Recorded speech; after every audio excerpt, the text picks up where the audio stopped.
मिठा होवेगा। सासू तेरा बेटा कदे तो मेरा होवेगा।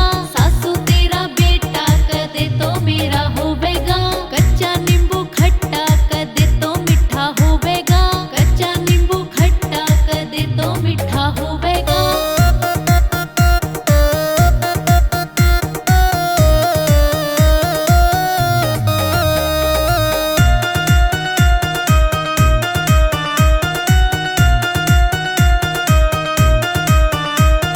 सास बहू की हुई लड़ाई बाथरूम के बीच में। सास बहू की हुई लड़ाई बाथरूम के बीच में। सास बहू की हुई लड़ाई बाथरूम के बीच में। सास बहू की हुई लड़ाई बाथरूम के बीच में। लड़ ले सासू लड़ ले लोटा तो मेरे हाथ में। लड़ ले सासू लड़ ले लोटा तो मेरे हाथ में। कच्चा नींबू खट्टा कदे तो मिठा होवेगा।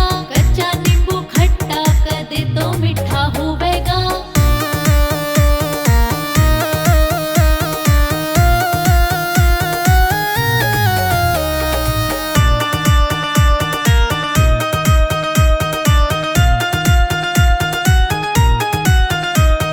सास बहू की हुई लड़ाई रसोई के बीच में। सास बहू की हुई लड़ाई रसोई के बीच में। सास बहू की हुई लड़ाई रसोई के बीच में। सास बहू की हुई लड़ाई रसोई के बीच में। लड़ ले सासू लड़ ले बेलन तो मेरे हाथ में। लड़ ले सासू लड़ ले बेलन तो मेरे हाथ में। कच्चा नींबू खट्टा कदे तो मिठा होवेगा। कच्चा नींबू खट्टा कदे तो मिठा होवेगा।